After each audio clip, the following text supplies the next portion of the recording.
when to use new technology? How do you know if it's going to work? I think the simple answer to that is we don't know that it's going to work, we have to do trials. We have to look at what is out there and available, and we have to consider really carefully what may or may not be the right direction to go in. And we've got some examples of that we might talk about. But a lot of research, and when I say research, it's really talking to people, talking to suppliers of technology, trying to figure out how that might fit either into our existing business or it might change the way we carry out our operations. So how much would you develop here and how much would you import? It's a really hard one because to answer that, because we've done things here which we think are innovative, but we might just be transplanting something from another industry or a related industry and applying it here. I think a reasonable amount of innovation is done here. We do some things on farm that we are aware of the fact that other people are not yet looking at those things. When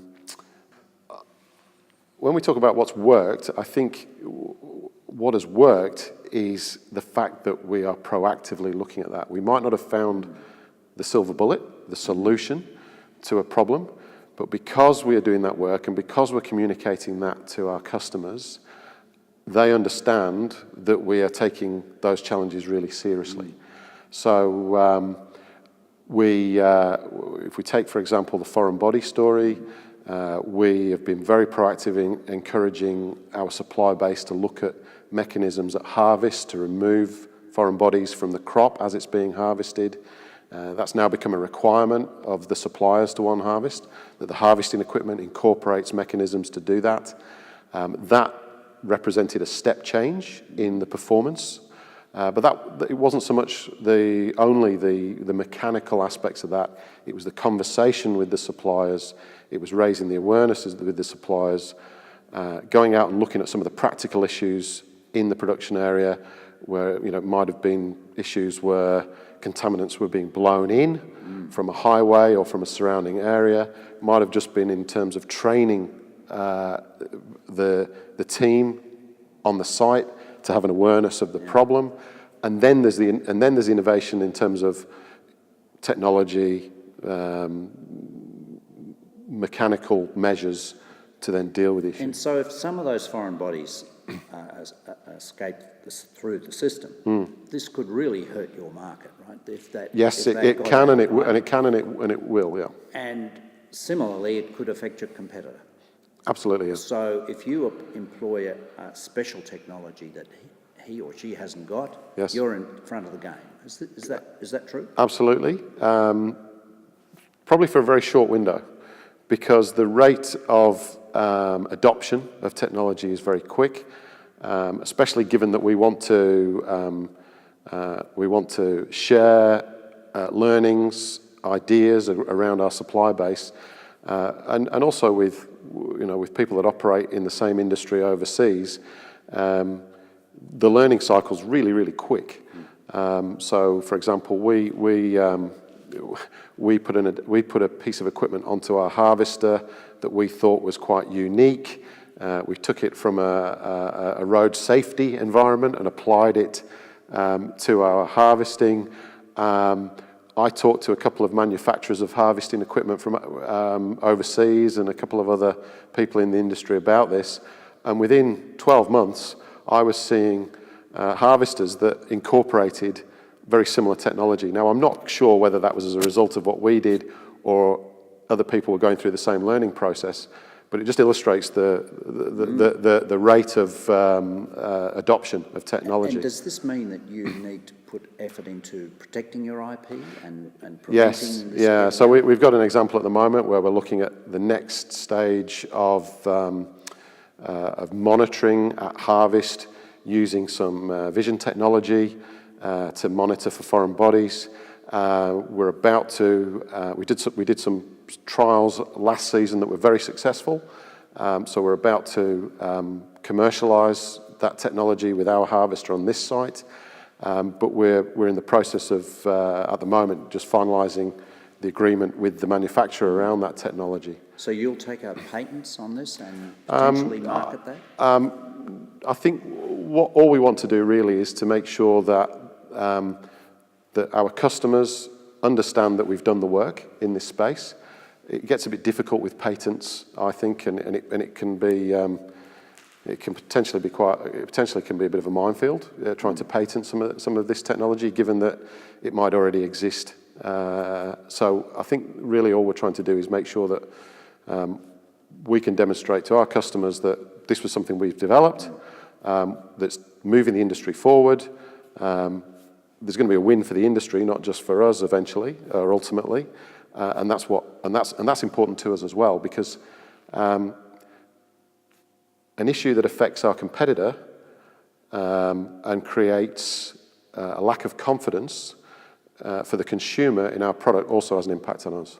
Yeah. So there's a balance there between keeping IP completely in-house and for the benefit of our organisation, with sharing some of that technology with the industry, so that we're not all impacted by some of these challenges. Do you think there's a need to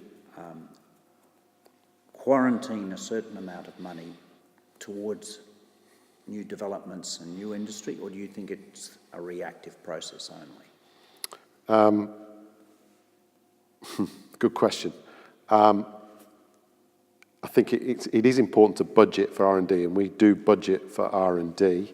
But by its nature, it's very hard to know what that should be. So there is always that reactive element where something may come along that's particularly interesting that we need to explore.